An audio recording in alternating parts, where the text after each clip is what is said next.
One, two, 1, 2. Can you hear me? Two. That's gonna be a yes. Okay, hello everyone. Oh, sorry. Try to do this on a more friendly way. So, hey, bro Lemmings. Welcome to the party. I would love to do this one shorter. Wow. Now, I know I always fail, always say so, but because there's really not much to share today. Apart, thank you, Red. Apart from the fact that I'm having all sorts of technical issues. I'm one of those old farts that hates computer but can't live without them. Otherwise, I would have to spend ludicrous amounts of money into gear to do the same thing without a computer. And probably wouldn't even manage nowadays. So, how's everybody been? As in, hey, bro Lemons, how are you, mate? Thank you for coming back. Sorry to torture you this way, but that's the nature of the beast. Just remember, for all of you who are new, that this is nothing but a vlog, literally a vlog. It's just my experiences with this little fellow here, Behringer PP1, unfortunate name, pitch perfect audio, electric audio. It doesn't have a microphone. Audio to CV / MIDI conversion. Basically, whatever you plug in the input, it turns into either CV and gate for analog synthesizers or MIDI digital output, either for DAWs or conventional 5-pin DIN. Yeah, thank you. Yeah, well, yeah, I'm not a spring chicken anymore, so it's kind of hard to do this on a weekly basis, but that's the challenge, and I'm always up for a challenge. Okay, right. So please bear with me. Today is gonna be a train wreck because nothing seems to be happening. Even Cubase is crashing today, so I don't know what did I break, but we'll try to swim around it. Sorry. And obviously I'm a little late, so yeah. I didn't schedule these weeks because last thing we saw the previous week, last week, is that it was behaving kind of poorly even on the MIDI side of things. It was not really firing the VST as it should when I was trying to find some bearings on what's the deal with the tuning, because since the first thing, the primal purpose of the unit is CV tuning, as in if I play one note, the CV needs to send the voltage to tell the analog synthesizer once tuned to the same note to trigger the same note, as in the same pitch. For all of you that have experience with analog synthesizers, you know that this is a two-step job. First, you need, even when it's not told in the manual, you need to have the unit calibrated so each pitch it detects moves in the same amount of millivolts, in fact, because I believe, even when it doesn't state so, I don't think in the manual, this is a volt per octave device. So it's meant to divide 1 volt into 12 chunks, 12 equal chunks, which is the 12 steps in an octave. Sorry, 12 half steps in an octave, which is, yeah, it's kind of steps in a piano, but they're just half steps. Making a mess with English. And this is the first task that this thing out of the box failed. I reported it. I sent my support ticket to Behringer. They gave me a reply. This week they gave me another reply, which I'm gonna show in a minute if I manage to do so. So bear with me. It is interesting, kind of funny, but it shows you the state of Behringer at the moment, which just, I believe, Friday, they made official that the all famous and awaited UBXA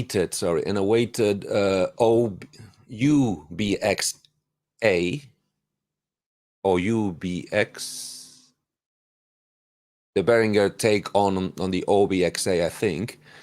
It's basically shipping. So it's done, it's finished, they like it, so they're sending it out.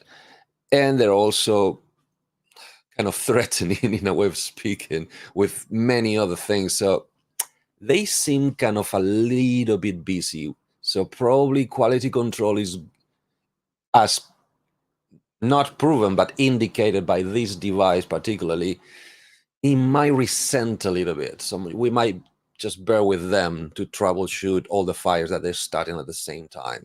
Because it's, I think they released another mini micro synth last week, and there's another schedule. Like they're gonna be, according to them, they're gonna be coming in rapid fire in the next weeks, months, whatever it takes. So, reply from Behringer.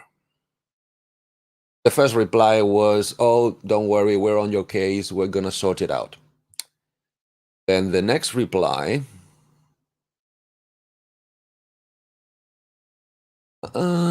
yes, that's what I'm looking for. Wait, coming to it.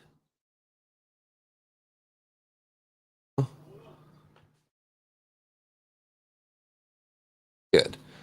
I think this is it. Now I just need to share, which is gonna take a minute.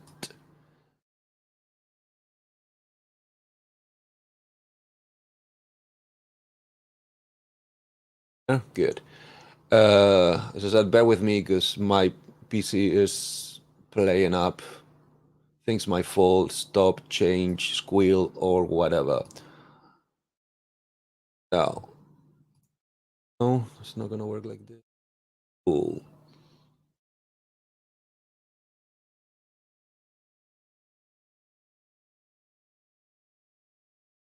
Yeah, I mean, I'm aware that most of my computer problems comes from my own inadequacy or even my own idiosyncrasies, as in the way I like to have things working and set, which many times is not the best option. But it's either that or I'm gonna collapse, basically.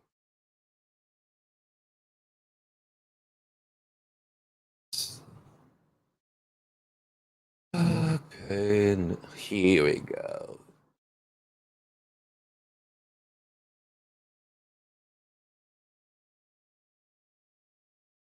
So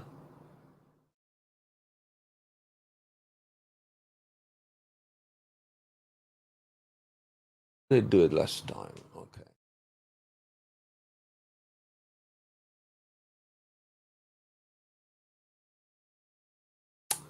Sorry. As I said, today is gonna be a train wreck, so come from the news and the content, stay just for the show, because it's gonna be a show.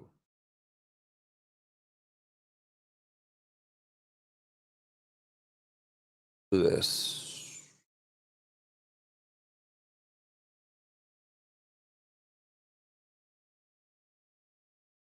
Oh,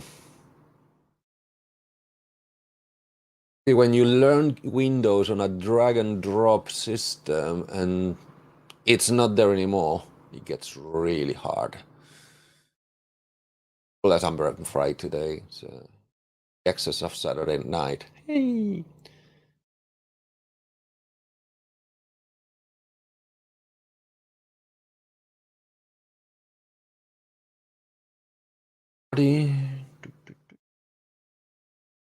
Back to this.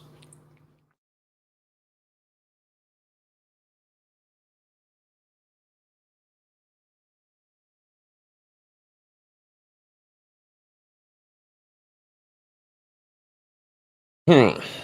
Jeez. Way easier last time.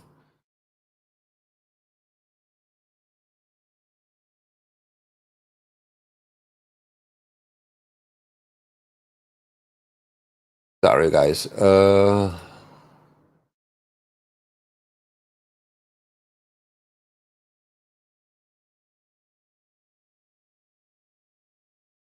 Okay.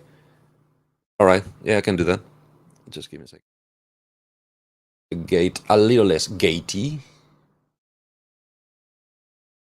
Then you're gonna have get a little more ambient stuff. So let me know if there's some if it's unmanageable.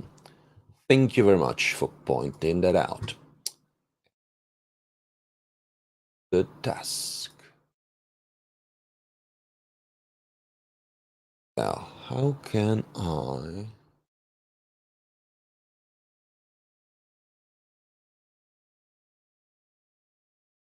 This is about looking for.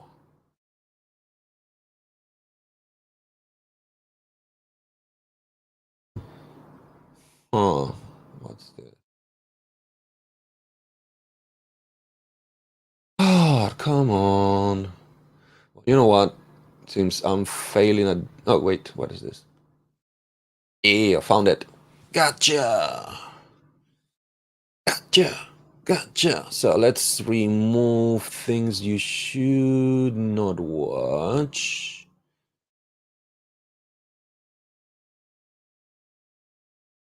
Let's get this where it should. Right.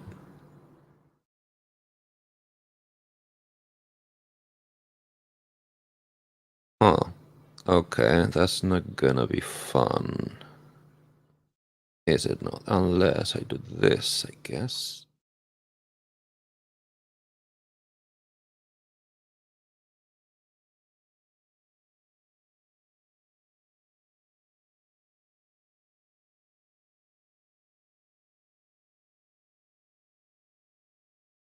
Oh, and that's the other thing I did. Okay.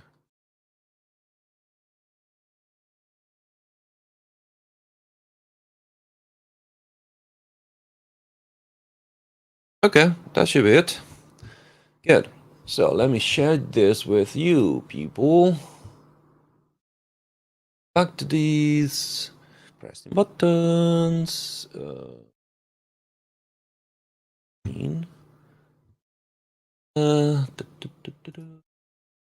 This. Here we go. So, this is what these beautiful people from Behringer replied after the first. Okay, let me move this because timestamp is on top. Yeah, there you are. So, I hope you're well. I'm just following up my below message from previous date to ensure it reach you okay and see how things are going. It's probably fine if you have not yet had change.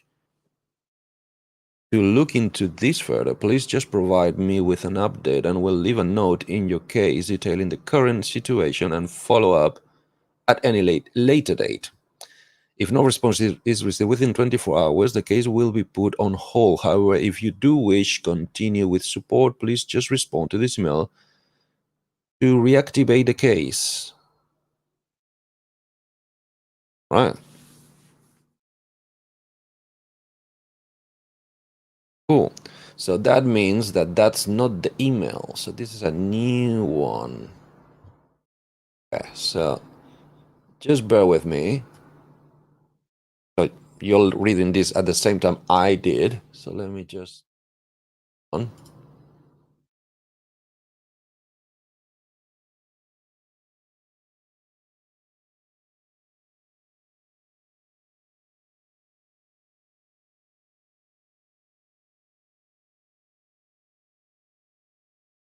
Okay.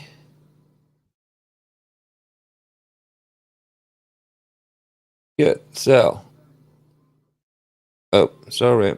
Damn it. Trying to avoid. So that is the previous one. Damn it.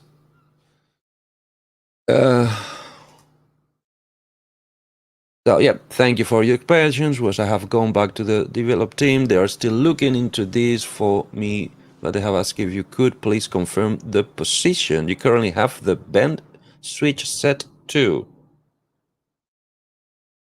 What the heck?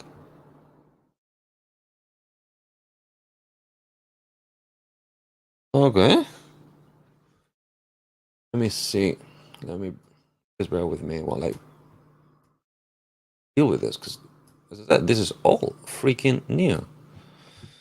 I should check my emails more often. I just check them when I have notifications, but I haven't had notifications.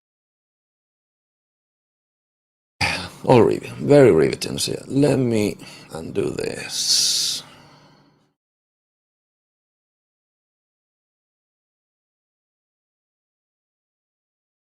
Some words switch get off completely.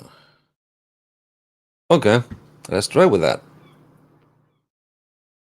Oh, wait. No, it's not that, it's this. Any better? Good. Thank God I wasn't saying anything really important. And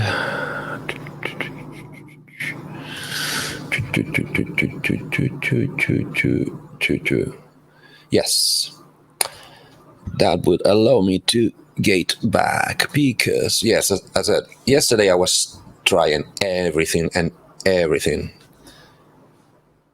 in order to manage all the things to do, looking for today's stream. Sorry. So let's back from the beginning. So they sent me this. Apologies for the.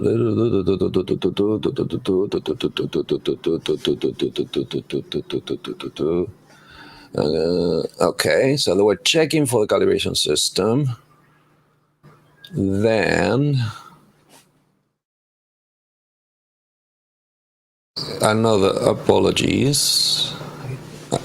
We request a calibration for the PP1. Please reply directly to this email with any updates if you have any questions. And this is, where is this from? 11th, which is Friday, wasn't it?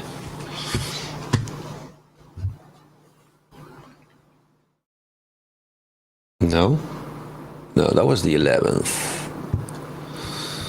Good. So.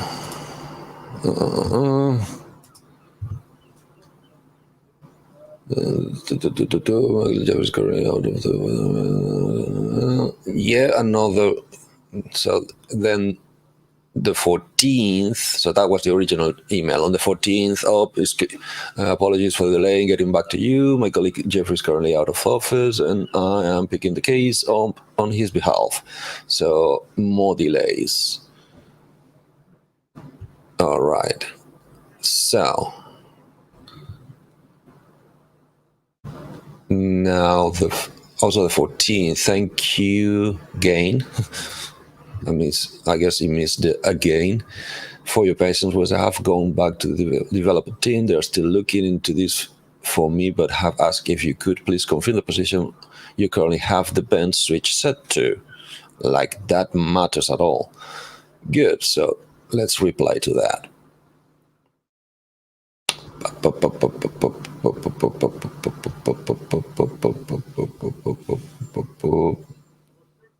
Okay. And so now this is today's 3 hours ago. Huh. Is it? Yeah, 20th.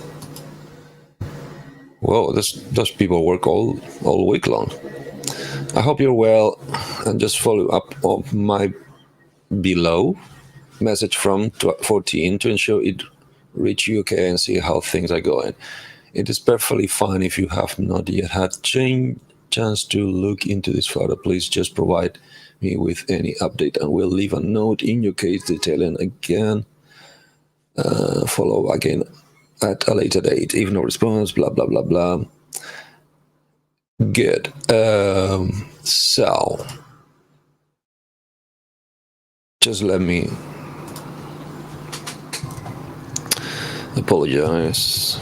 Sorry, I missed one of your emails.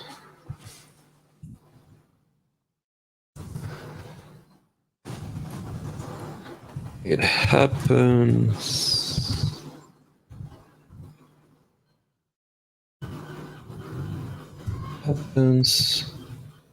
On every position. Although we're gonna triple check it just for the fun of it. I missed in every position. Awaiting instructions.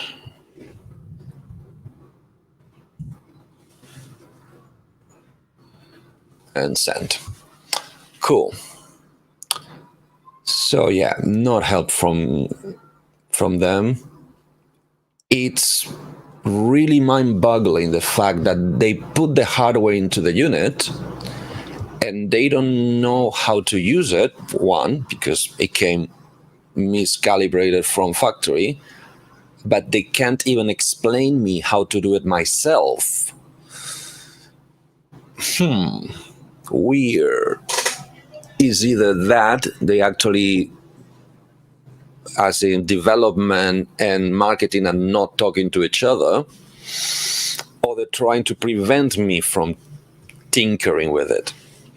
Then you should have done it from factory, mate.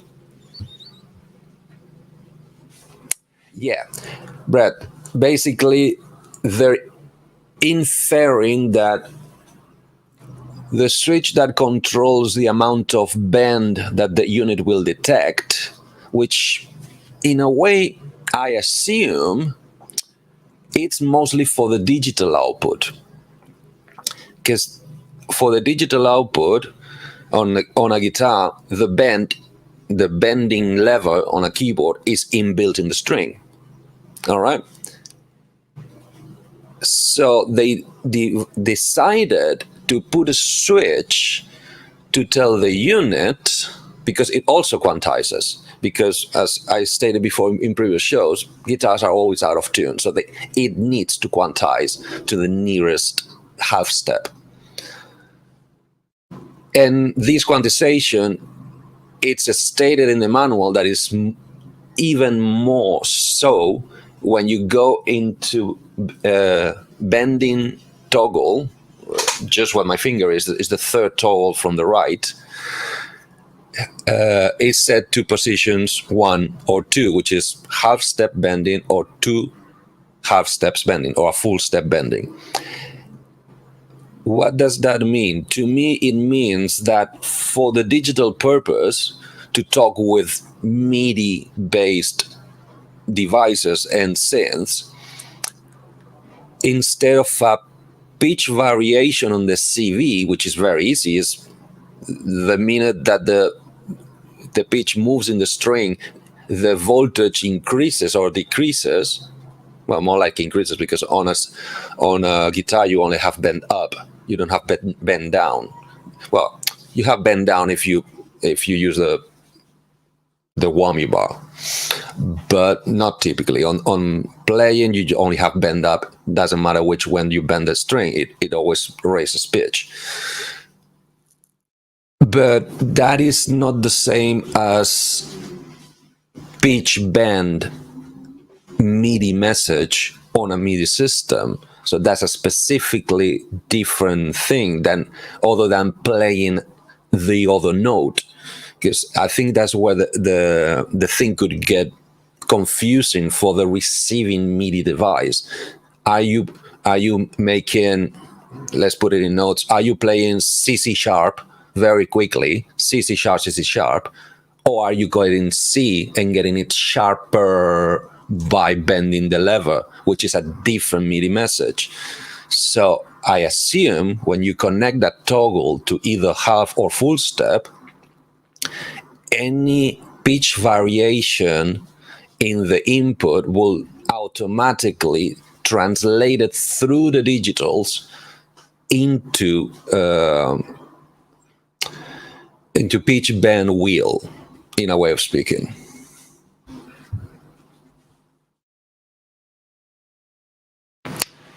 I don't see how would that make the non-band activated pitch following of the unit, when given static, like in clear notes at a time, will make it play not half step movements if I play half step movements, but 20 cents of a half step movements from the pitch. So if I play a C, if I tune the system to C, the oscillators to play C when I hit C, that one is on tune, bang on. But when I play C sharp, it's not playing C sharp, it's playing C 20 cents sharper, right? And if I play a D, it's not playing D, it's playing C 40 cents sharper. So what should be 100 cents or 50 cents, a half step movement chunks, divisions of the volt, it's being way smaller than that. So it's like, I don't know, try to put 7 octaves into 1 volt. Or, I don't know, something really, really minute. That's why whenever you tune it, that note sounds good. But whatever other note you play on the guitar, with the synth, it's totally off and it starts sounding microtonal and or out of tune. So that's one. So that is that out of the way. So I was troubleshooting what is what, because as I said, I hate computers. On top of that, the software I'm using for the streaming to get all the sources like the synth, the Cubase, the tracks, the guitar in and out of the software and out to internet, that software, I don't know how or why, the guitar signal that is coming through this interface, because I have another one there, through the streaming interface with its own driver, through that software, I discovered is sending the guitar signal half step lower than the guitar is playing. That's why I think it was I can't remember. Was that you, Creshead, that told me to tune the synth with the guitar, and it wouldn't match? It would never match, because it doesn't matter which note I play and tell the synth, the guitar was always lower than I was playing. So I was thinking, what's the business? I'm playing a C, but the synth is not playing a C, it's playing something else. How can a software synth out of the preset be out of tune? Because yes, they come with tuning wheels, mostly to replicate the hardware, but the use on the programming of the patch, at least to my knowledge, is to create a thicker patch, to get the oscillators not bang on the same frequency, which make them sound thinner or narrower on the sound depth, or push or thrust, whatever word you wanna use. It's for that purpose, not for if I'm playing on a C on a keyboard, the synth, the soft synth should be playing a C, right? Then you can take it out of calibration in a way to make it sound nicer. Let's call it nicer. But in this case, it wasn't. And every time I tuned the guitar was in tune. Yes, but it was getting to Cubase half step down. The problem is that was, and I'm assuming because all the tests I did, that was my my software mixer driver sending out of tune pitch to Cubase. Obviously, I did a test. I plugged the guitar straight in Cubase, tuned the guitar, bang on the same. And if you wish, we could go through that and show you. So that was a lot of fun. On top of that, turns out you saw me using this little baby, so because it's handheld and I can put it on the camera on top of the digital ones from Cubase and kind of nailing it in a way. For some reason, I didn't notice that this baby is 2 cents off. This vintage branded tuner, it's out of tune. So think about me trying to tune the synth and the guitar and both, and then going MIDI, where everything is quantized to the nearest. So a 2 cents discrepancy is gonna go for a sharp note. So even when the guitar was not coming in down tuned by the mixer, because I tuned it with this and the synth also, with the digital version, which is bang on tune, it was always 2 cents off. That's why it started sounding better the minute we moved the tuning. Crazy, right? That's why I hate computers. So basically, I spent most of yesterday testing tuners because it makes no sense. I got a rack unit, a Korg rack unit that is meant to be, I would never dare to say industry standard, but it's meant to be professional level, like in, you should trust that. And I'm taking that as a reference. So if I'm still off by any minute discrepancy, I'm going to blame it. So that is now my tested tuner. And how did I test it? Okay, let me show you, because this gets even. So welcome to my hell, basically. That's what I spent the whole Saturday night doing. How did I test it? Obviously, once again, my ear is not perfect. Plus, I've been raised as a guitar player, which is basically get over the fact that you're never in tune. You're always a little off. Everything from nobody can really tell to doesn't really matter, off pitch. So my ear is kind of used to hearing pitch discrepancies as normal. That's why probably I'm not really detecting, and that's why I have issues detecting when the pitch is wrong. How is it wrong? Is it sharp? Is it flatter? Are they a third away or a fifth away? Plus, guitar with distortion uses tones of odd and even serious harmonics, so it's a mess. So how did I do the test? I got this. It's a little app that you can buy on your phone. This is Android, that generates frequencies. Out of the headphone speaker, I plugged it into my tuners. And that's how I know that the bloody red thing is 2 cents off. Basically, to have it bang on 440, you need to calibrate it because it doesn't remember the setting. You need to calibrate it every single time you turn it on to 438. Then you're bang on 440. Welcome to my nightmare. Hey David, how you doing, mate?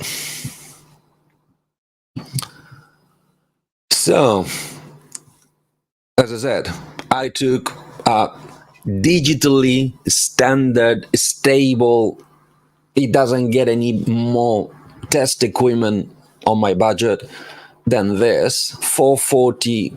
In fact, I tried all the sine waves, sawtooth, the square wave, all of them.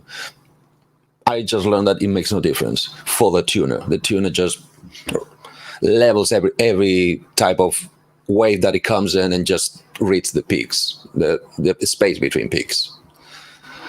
And I fed it through the Fender Red thing, my Cork rack tuner, and Cubase. Cubase is bang on. The rack tuner is bang on. The Red thing is 2 cents off. Lovely, right? So, going back to tuning discrepancies and why it didn't sound right. The other tests I tried to do through the week, because the really boggling thing we encountered last week is through MIDI, and that's going to require another 2 minutes explanation. Through MIDI, feeding into Cubase, it would multi-trigger the VST at virtual synthesizer on a specific patch, which to me was like, oh, wow, what's going on? My findings is it's not so much about the gain setting or the unit multi-sending several notes, but apparently, and this is a good thing in a way, as long as you know it's happening, this thing also sends note off. So it's not that I was hitting one string and getting 2 or 3 strings. It's when I was changing notes, it was sending one note for the plug and one note for the release in the patch I was using, which I think it was some kind of Wurlitzer or Rhodes type piano. And that's why I was getting things while changing notes. And sometimes even with low notes. Another thing I kind of found is that probably the gain is structuring the unit, because I already commented that I'm basically maxing it out. It's a little odd because on some programs it's basically giving me 127 flat out. Doesn't matter how soft, it's not really following the envelope. It's either on or off, which it seemed to go easier when I changed to a different patch inside the synth. So it's probably more about the Halion SE patches designed to react like that from a keyboard and getting all this extra MIDI information. They probably went a little, what are you actually playing? So it's basically playing everything in between. That's a problem. Okay. It's not, as I like to say, my enemies, if I know my enemies, it's not my enemy anymore. So as long as you know that is happening and that you need to tell your patch, okay, because many hardware synths, and even more if you go the Rompler way, inside a patch, then they basically assume that 0 velocity is note off because they ignore the note off command. In other ways, because many MIDI things or MIDI controllers, to streamline the MIDI flow, they say, okay, we're not gonna bother adding extra MIDI data on another MIDI command. You just read the voltage and whenever voltage, read the velocity, and whenever velocity comes to 0, that equals. And that is most of the time stated on the MIDI implementation chart. It tells you if it recognizes velocity and which parameters of velocity it recognizes. And if it recognizes or either sends, depending on what you're talking, if it's a receiving module or emitting controller, if it actually sends/receives note-off commands. These apparently sends note-off commands.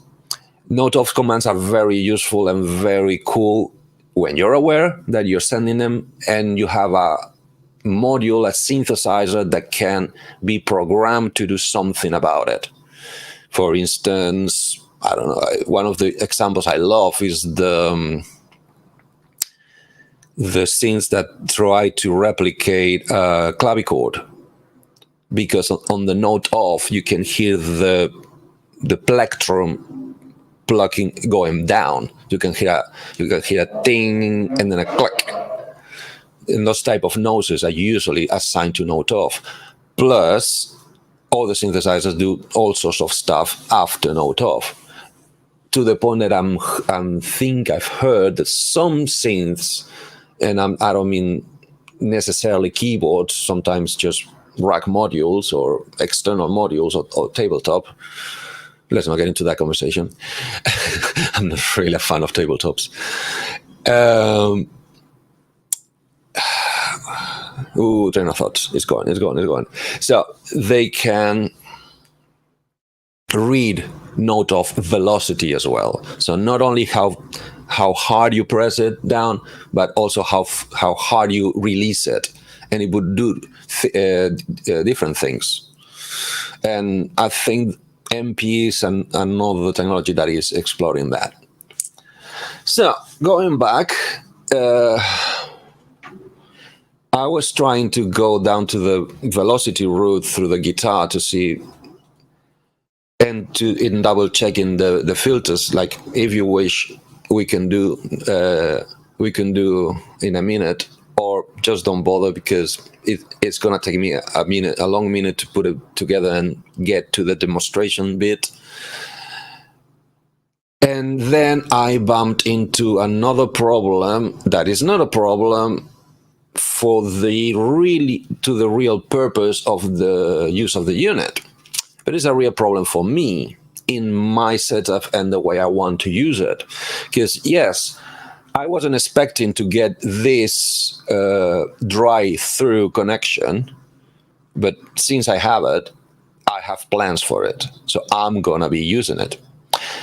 In this particular setup, this is the way I'm doing the interaction and the streaming out.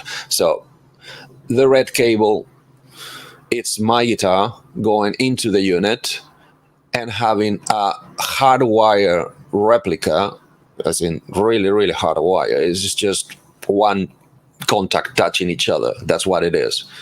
This because of what I'm going to tell you in a minute. And then the black cable is the one going to the interface, right? Because otherwise it would be I would have to mic the amplifier, send the same drive through to the amplifier, then mic it, then send it to the interface. So it's not really a point, because I want to hear exactly what is coming out, in case this line out, which is meant to be the same thing, just low impedance, because your first switch here is if whatever you plug in here is either microphone level, balanced, low impedance, line level, unbalanced, or balanced, because they just put the two contacts in there, is still there. Line level, which is stronger, is still low impedance, or instrument level, which is way weaker, and it's hard impedance. So it needs a impedance rematch, recalibration, in order not to take away frequencies, create ground noises, or just have a very weak signal, because the guitars in by extension, they're really weak signals. So, and because of that, and because of what if you want also to process your guitar audio through your synthesizer module, whatever you're using it, as in the most famous example is Mr. Pete 1000 in Bob O'Reilly, modulating the filtering the audio of his guitar through the envelope filter of the ARP 2600. So all the wah wah and wah wah wah wah things and the tremolo-ish sound you hear on that on that track is basically the filter LFO getting the signal of the guitar into the filter, and then the filter opening plus the LFO control through the envelope follower of the 2600, which was my first experiment. And before I knew more about the 2600, I thought that by the audio input, it would also take pitch to the oscillators. I was wrong. It does not. It just follows the envelope. All right. It's just the envelope follower that you can apply to the signal of the guitar, of the whatever thing you plug into the input. Microphones, guitar, synths, another synth, the synth itself, you can put it down and get the envelope follower moving something else at the same time. That's why I had to go for the PP1, because I didn't have pitch control of the oscillators. That's the only thing that PP1 is adding that the 26 is lacking. Otherwise, I wouldn't even bother. So that's why it has the line out, this little Eurorack 3.5 connector. So you can, if you wish to use this raw guitar sound or whatever, microphone, guitar, percussion with a mic contact thing on any other interface of playing music, if you want that signal to be also processed by the filter and amplifier or whatever other thing you have, or reverb or effects, or you name it, it's up to you. I wanted to check if I need to double check that there's no signal alteration in between these two, input and output. So I need to hear what the actual guitar is putting in so I can compare it to what is putting out. And so far, it is bang on. It's nothing that goes out of here, it's modified. And the few little things I've tried so far out of here, it's not modified neither. So that in that way, it's a good unit. It's respectful. Give me a second. Yeah, because the other 2, 3.5, right on top of them, the other 2, 3.5, this and this is basically your CV to control the pitch or anything else on CV value, as in volt per octave division of notes. You would get a different volume. You know how this works. And your gate output. That's all you get in the unit. And the 3 switches. 3 switches. Oh, hello. That's the gate. So 3 switches being your high or low impedance, depending what you plug in. Your high pass filter is a notch filter, which I think is set to 80 hertz. I would need the manual to double check that. I think it's set at 80 hertz. It's basically a high pass to remove rumble from whatever is coming. Let's say it's a microphone very sensitive, or it's a handheld microphone. So some of this or some of this could be converted also into triggers, and you might not want that. So you just high pass it, take everything, all the rumble frequencies, which is understood is anything below 80 hertz. Welcome 808. So you take it off. And the third switch, right, so it's 1, 2, and 3. And the 3 switch is to activate that band option, which, as I understand it, is mostly for this, because the CV out follows pitch really, really closely. Since it's just a voltage that is infinite, the little nuances you apply on the guitar will automatically change the voltage. That's why from the get-go, just out of the box, it would be able to do thrills and bendings, small bendings. And that's what it got me thinking, then why do you need the switch then? Why do you need to tell the unit, oh, now this information, this pitch information needs to become bend. It's already bending up, it's shifting up the pitch following the income. How so? Plus, it goes so far. Could be also due to the calibration or just ignorance in my part. When you turn it on, it doesn't, it goes glitchy. It's not as smooth when it's off. The voltage or the MIDI out pitch change, which obviously, and that's why my deduction, what the MIDI takes out when you bend up a string, it's not a bend, it's not a slide, it's not a glissando. It's you play in C, you're bending C up. Oh, that means that you stop playing C, now you're playing C sharp. So you basically get a stepped evolution if you don't turn on that. Then when you turn it on for the MIDI, then it becomes your pitch wheel. And it bends the pitch of the note, even if you're using a piano. It's bending it, wow, it's doing the typical. So that's my conclusion, that's why. So when I was going back, recapping, sorry for the rambling. The other problem I found, and this is one that is gonna be not harder, just longer to show, which is for several purposes, I needed to record the guitar and the MIDI and the synth. I need to record those three things all going at once. So I need clean, separate outputs of whatever is putting out. So obviously the guitar into my interface is my black cable, that's sorted. Then my CV to the synth has its own right here, audio out. So that's going into the mixer, going to the other interface, that's sorted.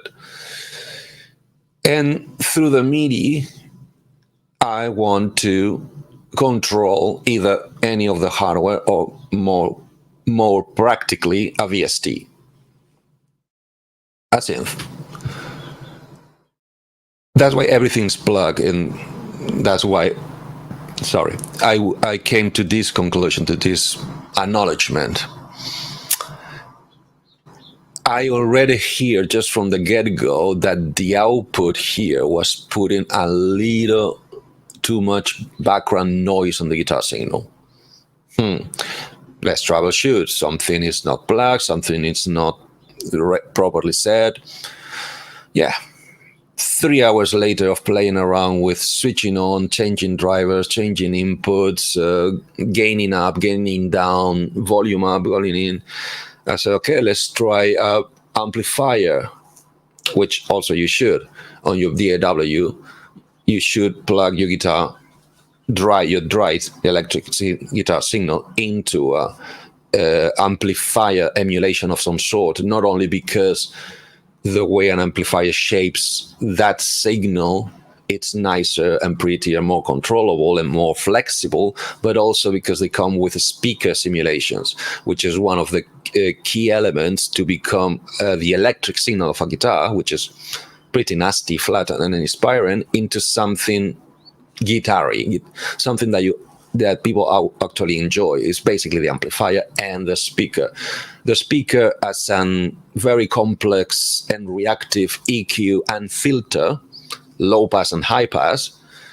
Guitar speakers are, in a way, the worst speakers in the market, because the ones that are most popular are not highly efficient, not only on power, but neither on frequencies, and sometimes not even on performance. It's like that they don't give you a 1-to-1 representation of what is coming out, and that's what it makes guitar playing so beautiful, is because the whole amplifier system makes something really, really nasty and ugly, makes it beautiful.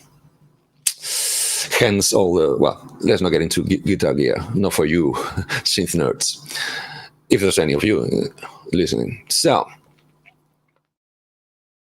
too much background noise. Plug in, plug out, move. I did all the usual. I'm trying to get rid of background noise on a guitar, shenanigans, turn around, find the magnetic fields in the room, turn on the screens, run away from it. It would not go away. Very high frequency, very high pitch, kind of like loud enough to be shown in the DAW, like in hell, that's a lot of signal. And that is obviously taking away from the dynamics of the guitar, because if when you're not playing, you still hear sound and it's not even in the key of the song, you're in trouble, mate. Well, you're in trouble anyway if it's in the key of the song, but even it could even that go wrong. That I couldn't understand and find. Obviously on this side and on the guitar side, plugging and unplugging, all the shit. What to my, how to put it, to my information, accidentally, just by, okay, I give up, to turn everything, all the studio away and put back into place, I need to unplug everything. And obsessive as I am, I do it on a sequence. Doing that sequence, because I still can hear the input of this system while the DAW is also off. I could hear in the mixer, the one that is pitch shifting my input. Tons of fun. I could hear it here, and I said, okay, I need to take cables out, release. And when I released one cable, everything went quiet. And I went like, how can this be? We're talking about a system that needs to take in very small signals and make them line level, process them through a microprocessor, I call them computers, make it digital and take it out. The cable I disconnected and everything went quiet was this little baby. Yeah, this little baby connected to the computer is feeding an unworkable amount of background noise into the analog input/output, because, as I said, it's just metal touching metal. There's no difference of the guitar, rendering your guitar signal really hard to work, because basically you need to get rid of that in order to have anything usable. Basically, you need to noise gate the hell out of the input because of the USB. What I like to try now is to show all of this, if we got enough time, and to double check that without the USB plugged, the whole system is quiet. Yes, Behringer is going to come back and say, oh, but duh, because you're not meant to use the USB output at all, because that's just for firmware. Good. But that means that I have to put another device on the way, i.e. a MIDI 5-pin DIN to USB interface, in order to use the MIDI out of this.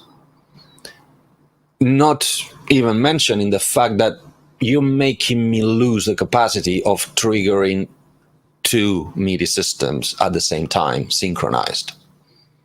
I might want to. Why not? It's there. You put it there. I didn't ask for it. You put it there. You could have just put up USB-C inside the guts in one side, like many other modules do. But no, you went for a full USB-A, which I thank, and many of us thank. Good cables, solid cables. They're harder to break than micros or minis or even Cs. But this thing is, or on another way of speaking, the filtering for this signal, I assume on the way in and also on the way out, the poor filtering of the signal of the guitar, in my case, is being dirtied, soiled by the digital interference of the USB connection. Good, real world experience. So bear with me. Let's get to that. Thank you, David. So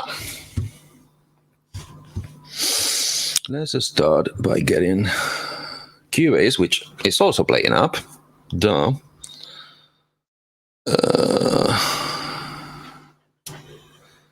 And a little less of me, which you already had enough.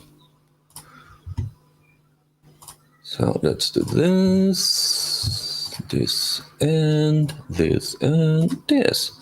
So you remember this. That's where we left it. Okay, so let's start getting stuff moving. So first of all, let's get rid of the phone. And just because it's the fastest way to get to the DAW, yeah, this is the one to blame, the baby going into my computer. And because that way I don't have to put an interface and is class compliant. So the minute you plug the USB, your MIDI is in the computer, so should be the best way in. They kind of missed the trick by not putting also audio in and out.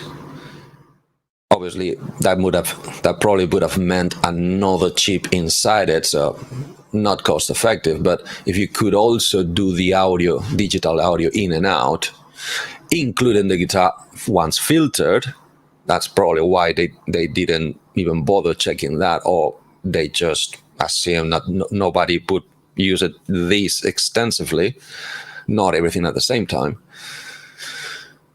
It would have been a nice trick if you had MIDI and audio, 2 in, 2 out, or just 2 out, if you need to downsize the chip, also in the MIDI. Because that way I don't have to do all this going through the digital mixer. So let's start with the beginning.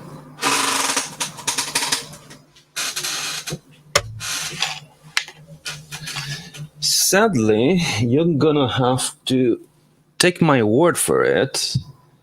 Oh, wait, now that I know. Oh, now that we know, and I told you.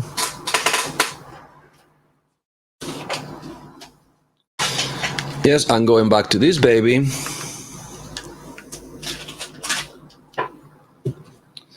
And as I said, I'm gonna take the line out into the tuner. I could, well, if you want me to, I could show you straight, but once I know that this is out, it doesn't really, so turn it on. Sorry, turn it on.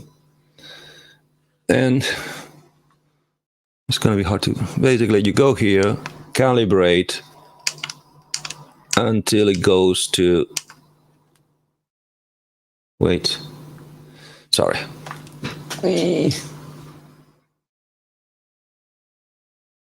Oops. One is trying to look pretty for the audience, but there's no way. Yeah. So calibrate.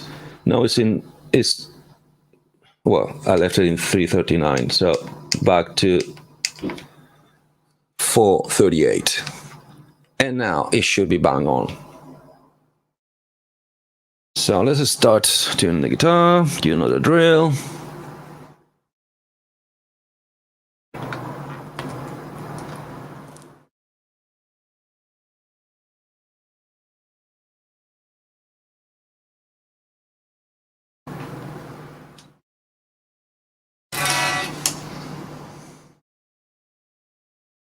Let me check that nasty sounds are not going out. Let me check this for a second.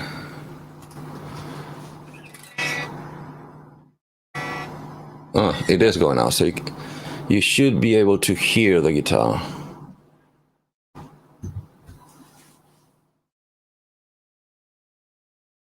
Oh, no, you don't. Okay. Oh, that's weird. Why don't you?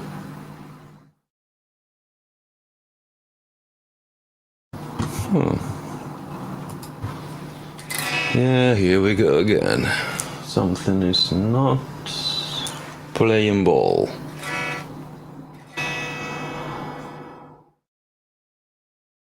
So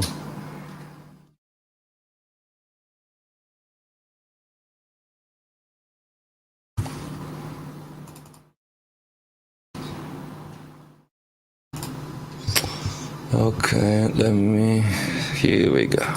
What is going on?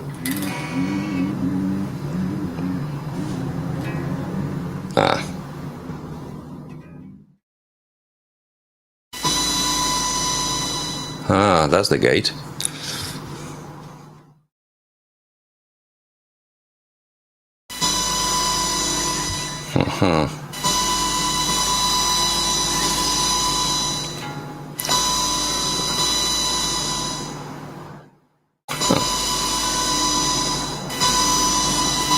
So let me take the gate out. Let's take the effects out.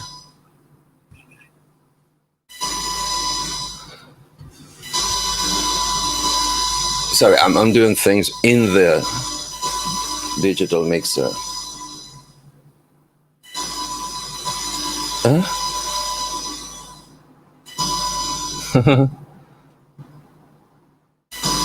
Okay. So, yeah, the mixer is going crazy. Let me find out why.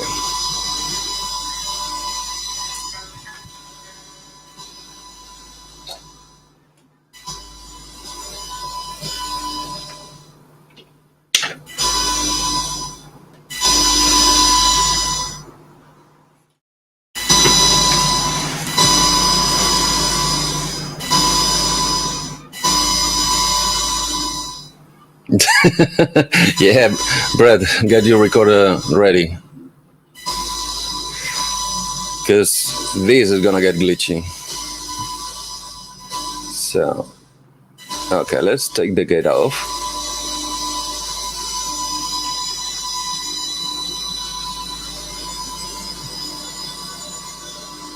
So, let me see if I can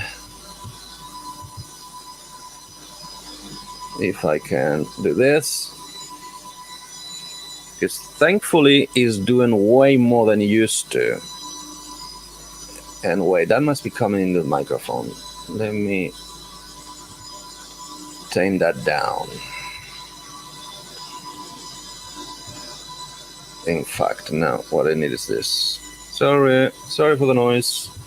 So let's give you a little less of it.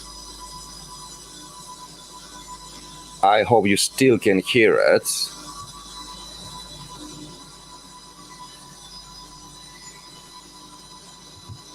And right.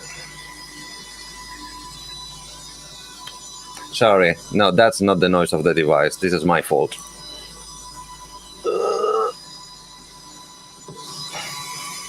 Da-da-da-da.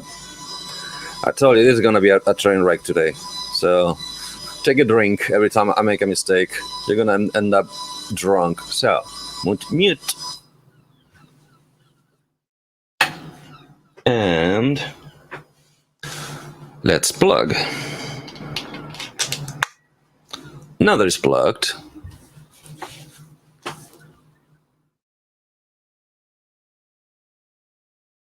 And everything's open.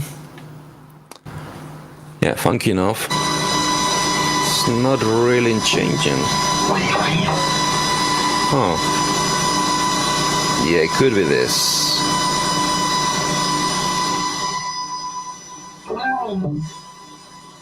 Yeah. So yeah, you see that lovely noise? I'm just getting down the preamp until it gets just enough. So yeah.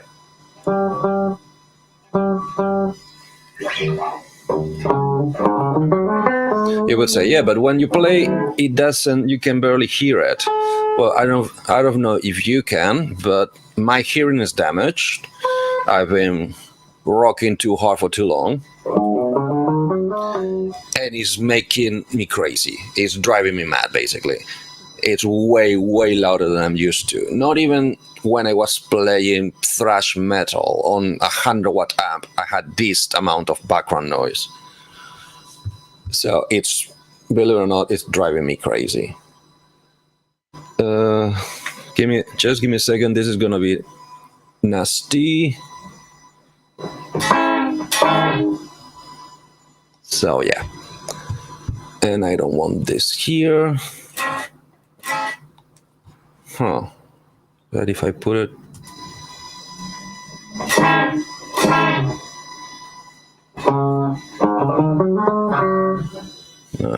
so that my system is a tad too complex for what I can handle. Cool. So everybody acknowledge the noise.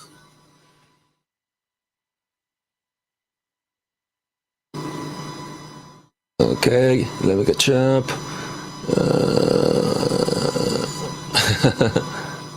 Good. Can you just reading.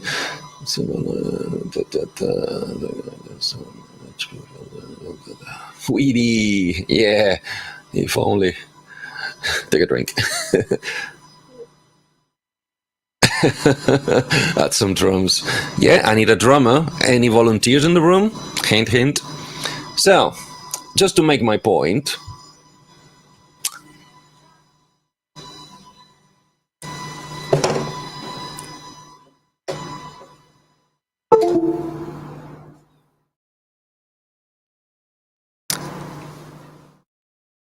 How was that? Enjoy the silence.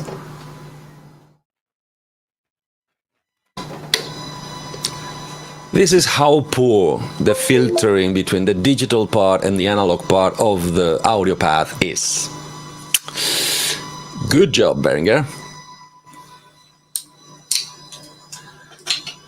So, careful what you say, I'll take your word for it. So this is what I was trying to find, what the heck was wrong with my end of the system the whole evening, because my first attempt was putting it into Cubase. I heard a little bit of it and I put it through the amp, which magnifies the signal, so I had too much of it and tried to get rid and play and find a way to get rid of it. Basically, it made the signal, my guitar signal, unplayable, like in chopped.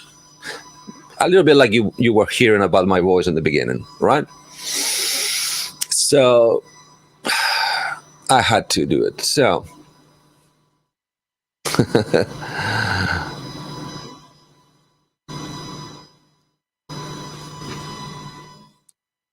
good. Brett, you think it's gonna be that good? Let's go with faders, right? So I cannot take off my voice. Let me turn off the only inputs that are not my voice or the guitar. 1 and 2.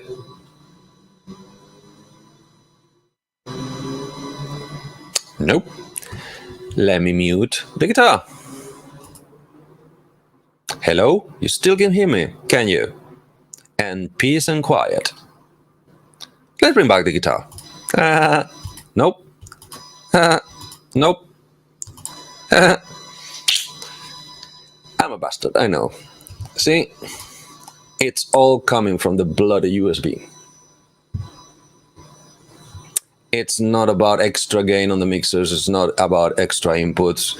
Plus, we are talking digital, so that amount of extra, that pile up of background noise you're referring when you're using analog mixers, if you have too many faders open with no signal, yeah, that piles up cents and cents of decibels on top of each other that might become audible. Not this case. Let me demonstrate.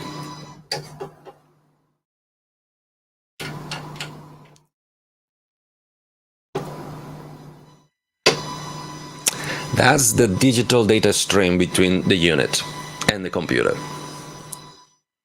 Oh wait, now it doesn't recognize it. Okay, that's gonna be fun in Cubase. Cool. Back to where we were. So, less of me. Yippee. Cool. So,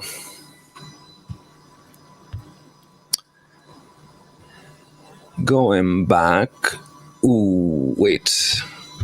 Yes, I said it might take a minute to put everything back because last night I just gave up. It's like I switched everything off very late in the morning, and I went to bed. So it's gonna be this. No, it's gonna be this. Okay, this is wrong. Yeah, this is wrong. So I need to go. I think is this. Careful, before the pop.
Cool. So I hope you can hear me. I'll be back in 2 seconds.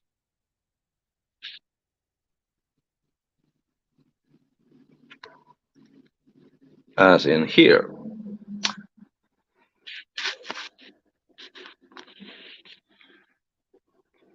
Please text if you can hear me.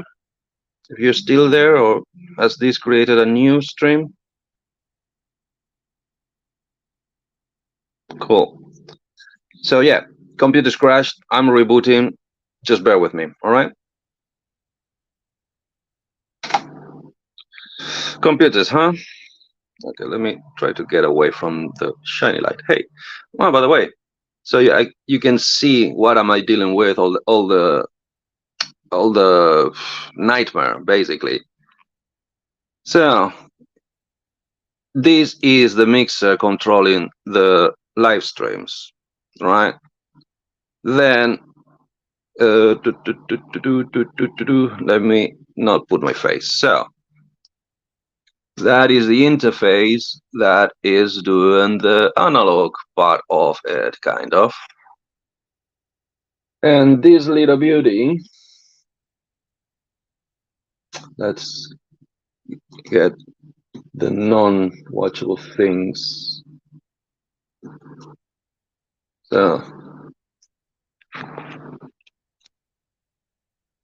this little beauty is the one making my audio go flat, basically, when it goes into Cubase.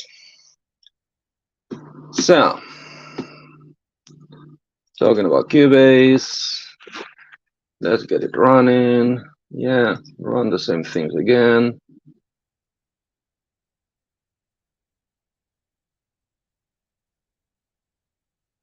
Riveting, right? Oh, sorry for the light. Riveting, right? Oh, yeah, let me show you. I don't know if you can see.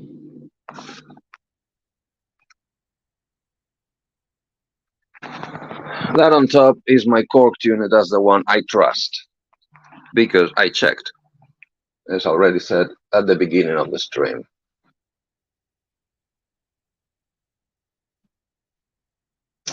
So, get this.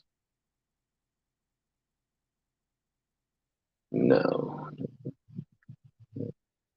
delete it. Cool. So ignore this. Good. Audio's back for a millisecond. Close this thing. Let's see if it's gonna crash again. Because I need to do this again.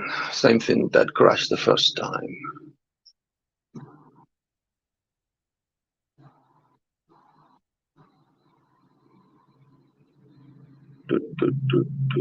Well, I think it's this one.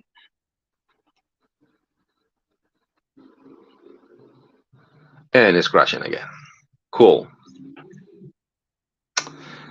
On the second go, I'm very sorry. We're gonna ignore all the computer related stuff today. I'm just gonna go back to StreamYard, go back to to the basic setup, and we can have a little chat or just wrap it up. Because as I said, computers are not happy today. Oh, how coincident. I had a Windows update last night. And I'm only installing the necessary ones, the security ones. Famous last words. So, yeah, rebooting Windows. Doopy doopy doopy doo. Okay, let me read. Good. It's good that you hear me. So, somebody said in Rances, I believe, in Rances' show, you got problems with Windows, you get problems with Mac OS, sometimes you even have problems with iPhone iOS. Not hurt so much with iPads.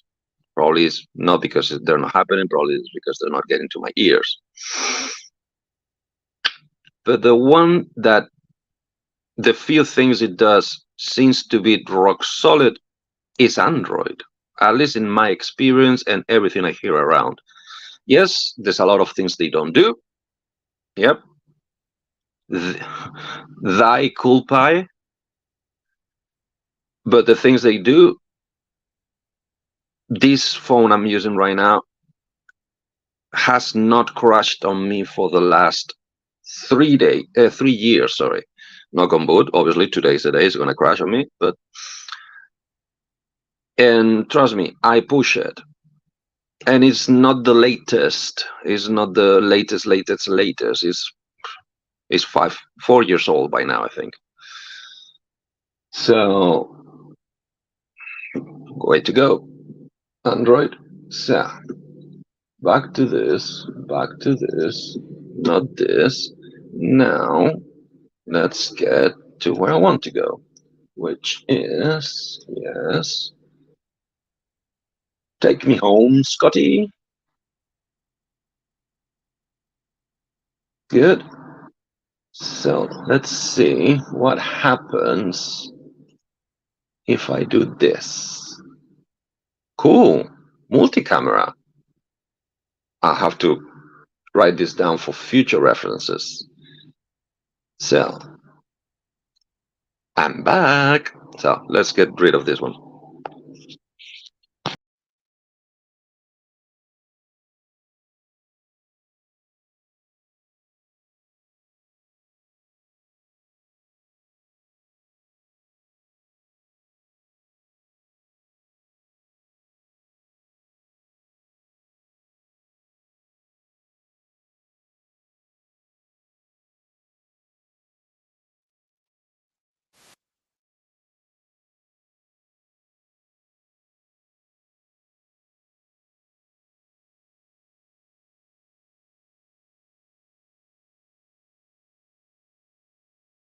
Go for this.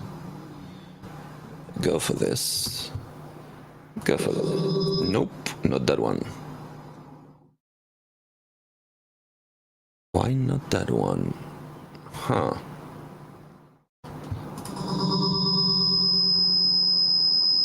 Sorry. Not that one. Huh. Ugh. Okay, 1, 2, 1, 2, 1, 2, 1, 2, 1, 2. Sorry, no, again. 1, 2, 1, 2, 1, 2, 1, 2, 1, 2. Okay. And 1, 2, 1, 2, 1, 2. Cool. And let me triple check. We get 1, 2. Yep. Don't get in this means this.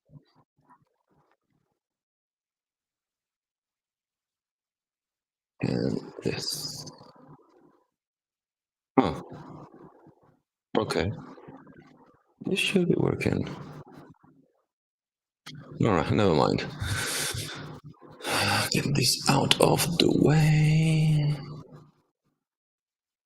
And we should be out. We should be out.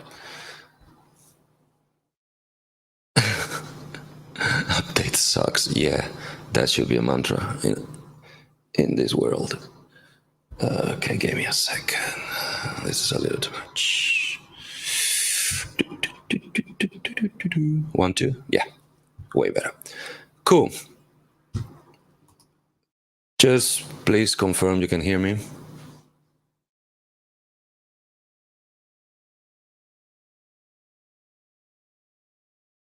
Yeah, that's microphone feedback. Is it better now?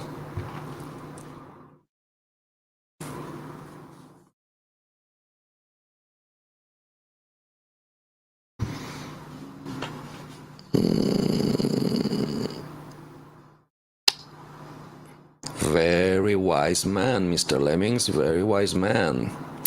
Problem is... No, it's not any better. Good. Then let me get this. Let's make it an executive decision.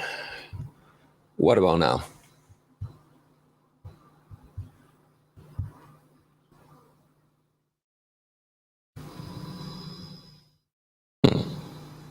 Okay, that's weird. Huh, I think I have a driver conflict.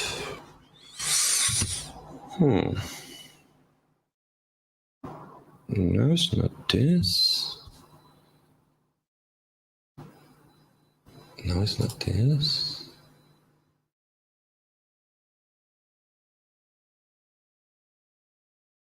Yeah, I know it's riveting. And yeah, we should wrap it up because Geosynth is going to start any minute now.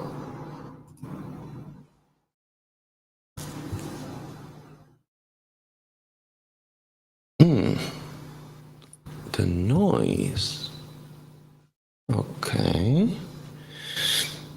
Sorry, by noise you mean the MIDI hum or the sibilance in the background.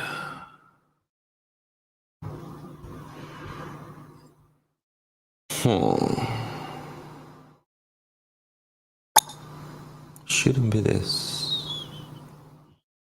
Okay, I'm gonna mute for a second. Let me know if this is better.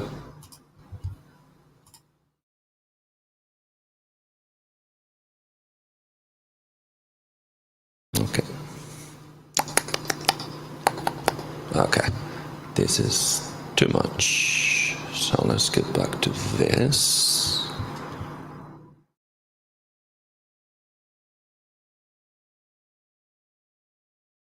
Ah, that's what I need. Oh no, you're not gonna do this again. Oh, sort of.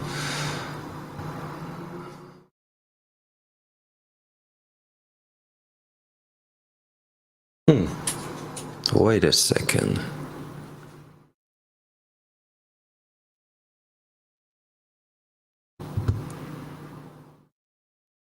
Huh. First of all, not this, but this. Second, why the heck? 1, 2. All right. But why the heck? So, can you hear me now? Oh. Oh, damn it. I've been touching the wrong one. So, yeah, probably that's why. Because I've been touching the wrong one. Sorry. As I said, brain fried. What about now? Any better?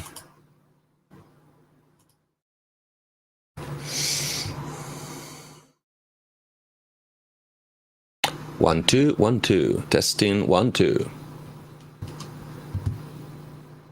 And in fact, let's get this up and running. Because the other one is not gonna happen, is it?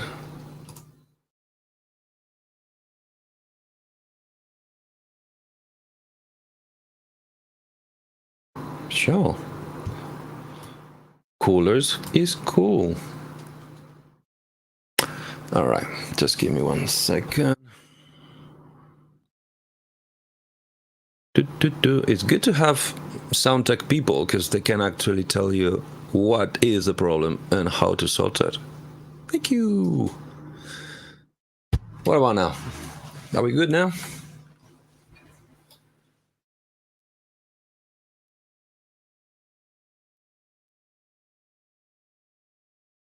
Cool. So, unless you want to put some of your precious time into doing something,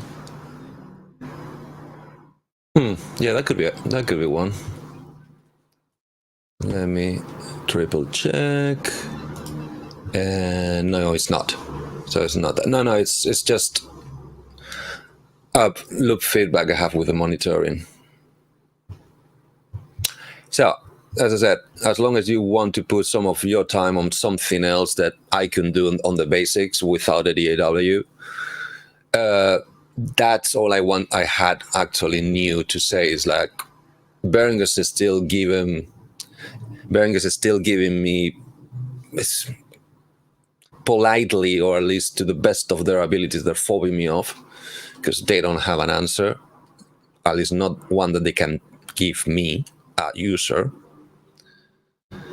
And if we need, I think probably a little more. Good. What else? And if you have one, be aware of not using it attached to a computer at the same time you're using the audio out of the unit.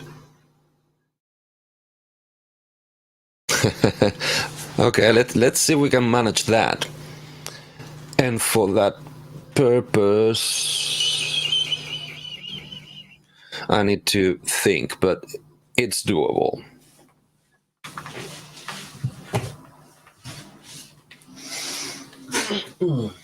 So,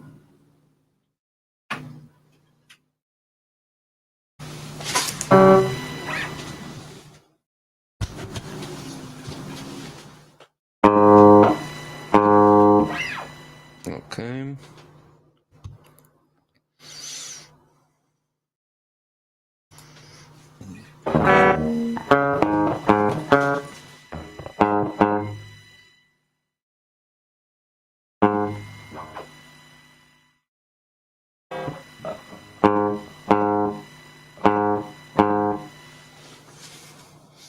Okay. Yep, we're getting there. Obviously, let me know if it's coming too hot, and let me mute the guitar so pitches don't conflict.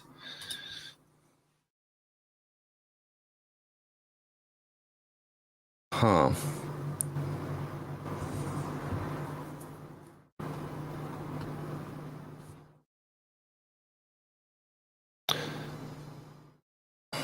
Mm-hmm.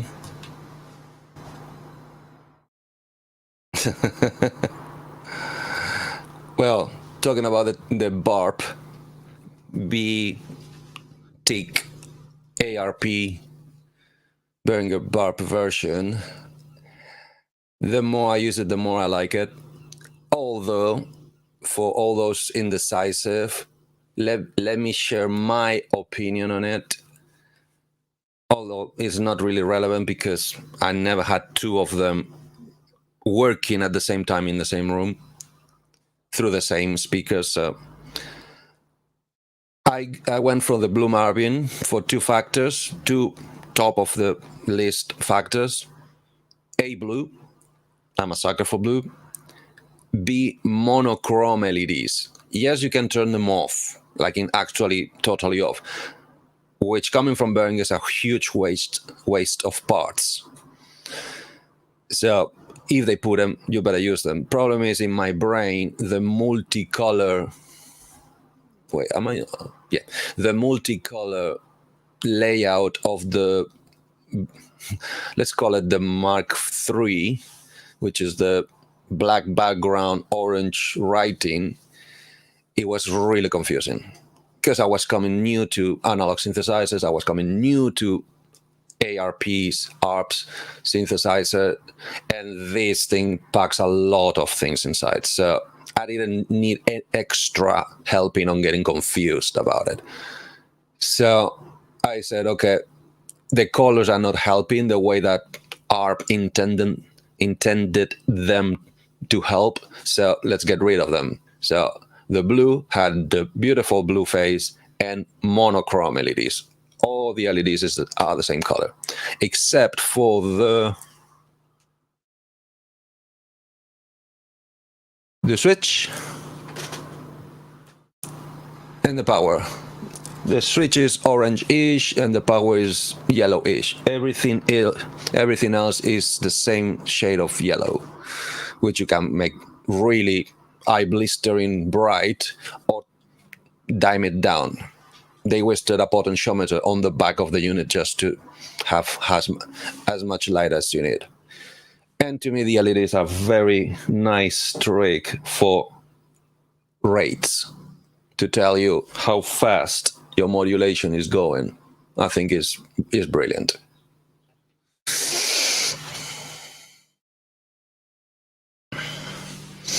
What do you mean, David? Makes sense on colors? Like in makes sense without the multicolors, or makes sense color coding the unit like Mr. Alan Perlman designed?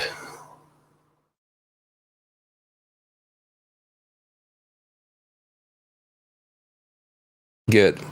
If you like the gray mini, because this is the Blue Marvin. I always get those things mixed up because of the Beatles, duh. And so the only two extra different things about this one are the dual mode filter is the same, but they claim that the components in this one are higher quality. If you can hear that, more power to you. I hear no difference whatsoever with the demos I've heard on the same pair of speakers. And the other big difference, which to me is kind of what it actually is worth, the extra £100 back in the day. I don't know if they drop any price at all. The difference back in the day was just £100 between this and the standard. Is that this one has a spring reverb tank. That to me is worse. I rather like the digital in the standard one. Sounds more out of the way on a way of speaking. When you're talking reverbs, a very beautiful reverb is the one that you can hear, but it doesn't muddy up your sound, your notes.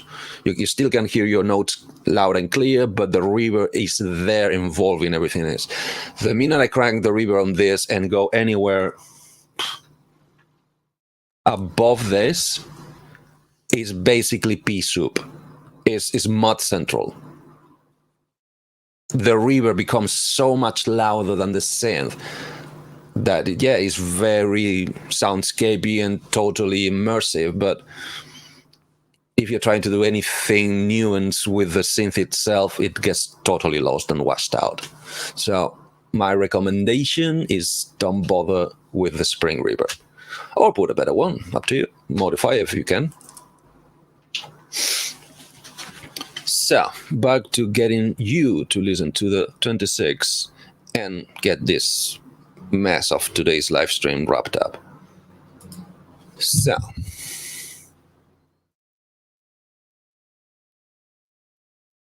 yeah, this should be going out to you. Now I need to learn, why is it not coming out to me? And that's gonna be here. No. Sorry. What is that? Computers. Rebooting this shit, it's not fun.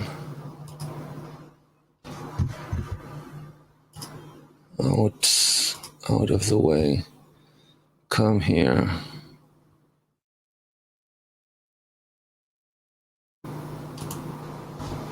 Do this. Do this. Yeah, sometimes presets are even worse than not having them. Because when it crashes, it reverts to the bad settings. So, that's why.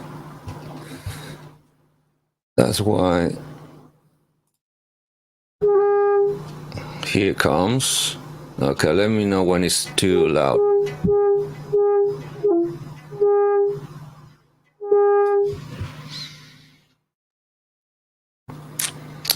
And back to reading you.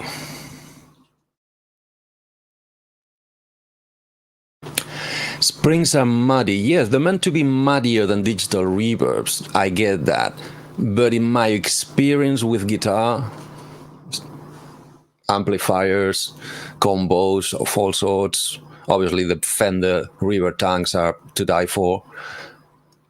They don't need to take away from the main source of audio. They can just wrap it up around and still be pretty. That's why so many people have them in such a high regard, because they sound ambient, they give you room-ish emotions, but they don't really take away your original signal. They just embellish it. This one is just mud. In fact, I'm going to show you in a minute. Now, not all spring tanks are made equal. That's one. And not all spring circuits preamp, post-amp, recover, feed, etc. are made equal. You can really botched up a reverb system by not doing your homework, basically. So how loud is the synth?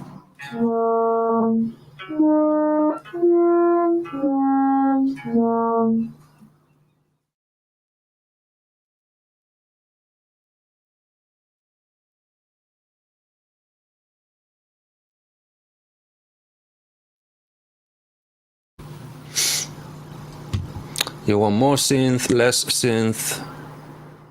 It's good. Good. So this is, we're not having sound because I'm not using this output. The analog guitar is totally out of the system, which is the one that the USB is dirtying. So what I'm doing right now, and that's why I have both, because one was set to Cubase and the other one is set straight to the barb, through the MIDI, which I moved to the side because theoretically all these gaps should disappear. So I should not have access to the MIDI, to the back connections. That's why I moved them all to the side of the case. Yeah, Brad Lemmings, this is exactly the dog trumpet patch you gave me. It's a very weird one. It's a really weird one because it's really, really dark. And I have to spice it up and open the filter more than the actual book said.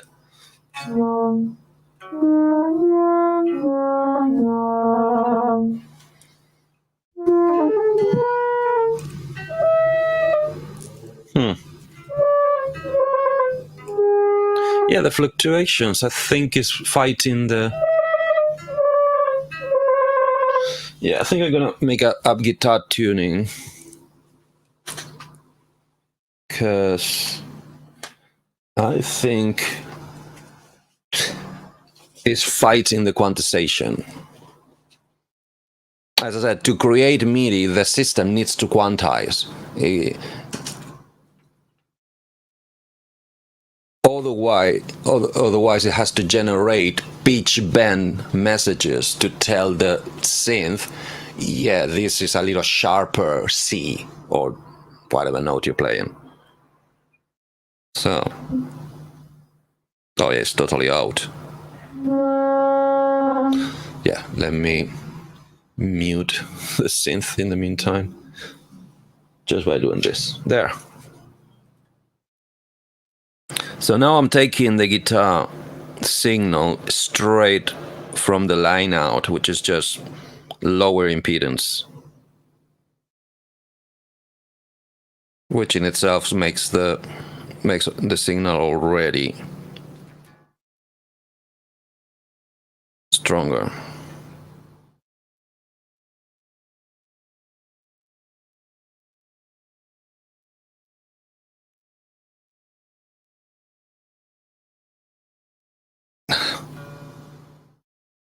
What, the glitch? You want samples of the glitch? Mr. Lemmings? Don't worry, you'll have tons of glitching when it's properly tuned. Or let me demonstrate what I meant about Behringer not really getting the shit together, asking me if I put the bend selector on the right position. Because if that also needs to be calibrated, I'm giving up. No, not really, but it would be like, why? But I just blame the basic calibration of the volt per octave circuit, which is not being calibrated at all.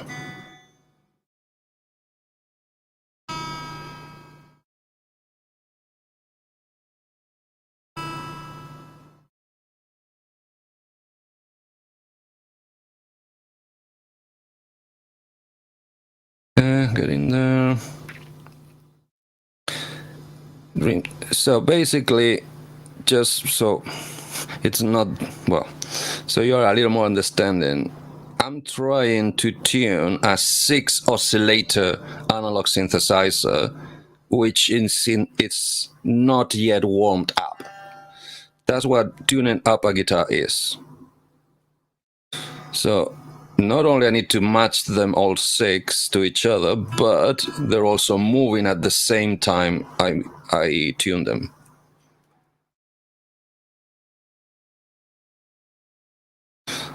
I can't remember who said so, but a very first line American professional guitar player, probably Les Paul, the guy from the guitar, said that the only problem that guitar has, or the only hard thing of playing guitar, is keeping the bloody instrument in tune. Good, I'm gonna go for this. This should work. So.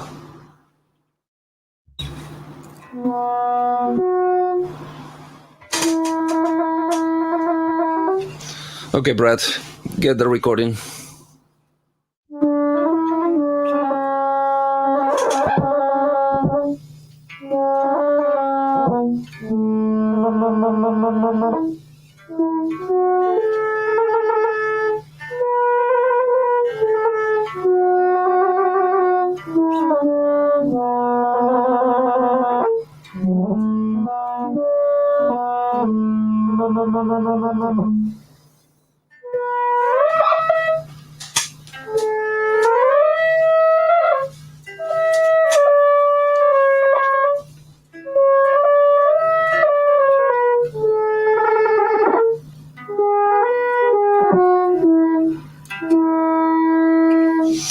Yeah, I think that the gain's a little low.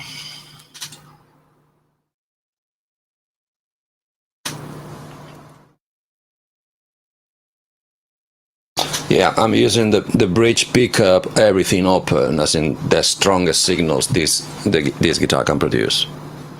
And I'm running out of gain in the PP1.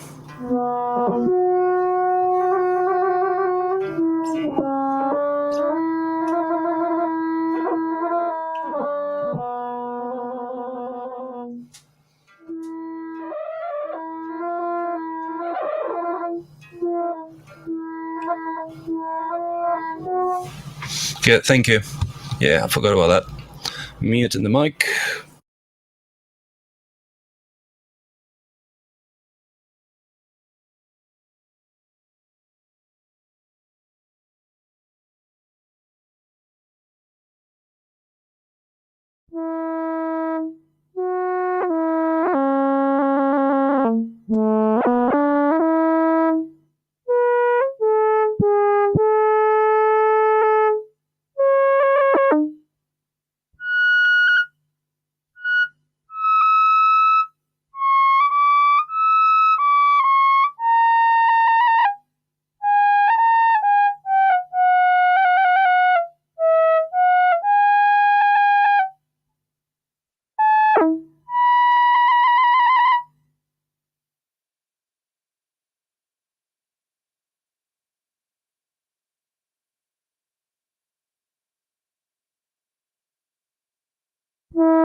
So, apart from adding reverb, I've been playing with the Behringer settings, which is the half step or full step bending. And what you've seen is without the bend switch turned on, bending up,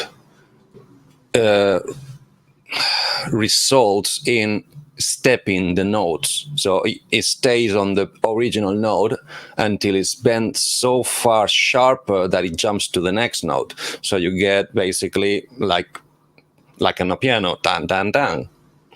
When you go in with the bending on, you get as much pitch shifting upwards in this case as you set on the setting. If you set for half a step, it will pitch bend half a step, and beyond that, it will go to the next note.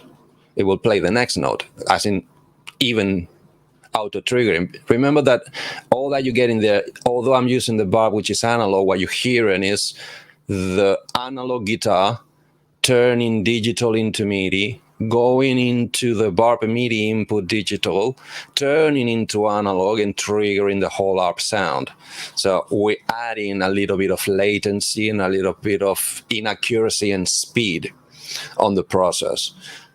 And also the fact that digital is not really good at nuances. It's either black or white. It needs to be either C or C sharp. That's why they had to implement also the command, oh no, but play a C sharper by the pitch wheel. Oh, you're welcome. You're welcome, Mr. Lemmings. I got more where that shit came from. So yeah, I'm still fighting a little bit the gain, as in how much signal does the unit need to understand that there's a note coming on, that, and it's not background rumble. Like it has, I wouldn't call it a gate for signal, but it has a threshold. Like in, oh, anything quieter than this, it's not. Anything louder than this, which also the biggest fight is because it chops off notes. When the note signal goes too quiet, it understands that you stopped playing. Although I can still hear here in the room and feel in my hands that the note is still going. It's just is going quite a bit below the threshold. Also, remember that what we're doing is we're not triggering a digital synth, which is way faster and designed to react to tons of MIDI performance nuances. My note length is my envelope, so it will never sound longer than the envelope. Is the hold. I know I have the sustain, but because of the threshold in the PP1, when the note goes below the threshold of detection, it tells the unit, oh, sustain is off, so just finish the envelope. So it has some limitations. I assume if I would program or reset a completely different patch with different envelopes, it would be as fast as drums, as in cymbals, kick drums and stuff, or as long as pads. I mean, if I go crazy on this one, let's get the decay time like insanely long, and see what that works. In this particular guitar, I've noticed that the thinner string, the high E string, apparently is quieter, so I might have to reset the pickups somehow so it goes into silence sooner. So I'm gonna try the other ones. So back to the C. Let me mute the mic.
So the R2D2 is basically, so there's two controls you have. You have a gain, a pickup gain, as in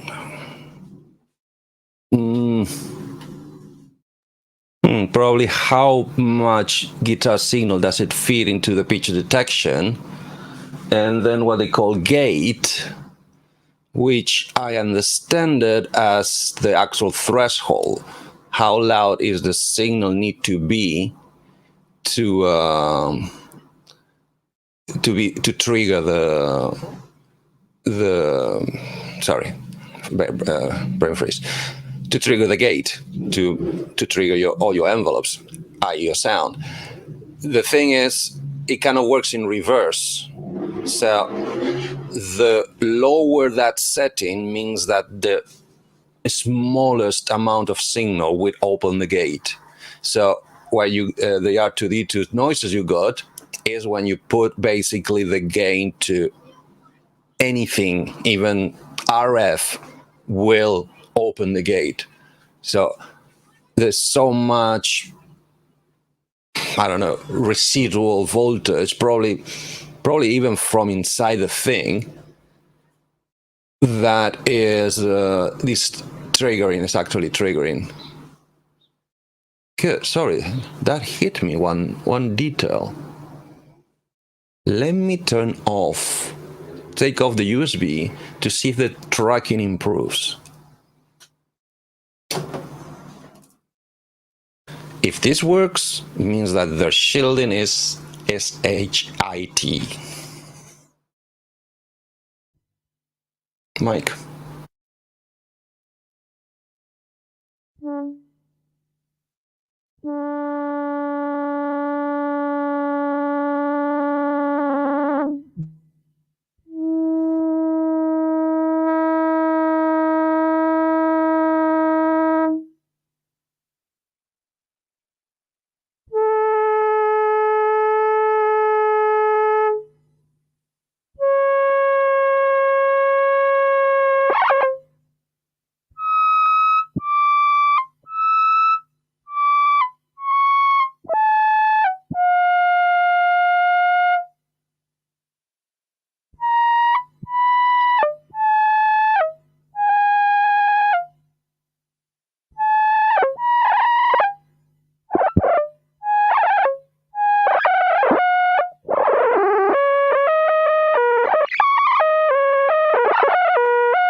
Oops, sorry.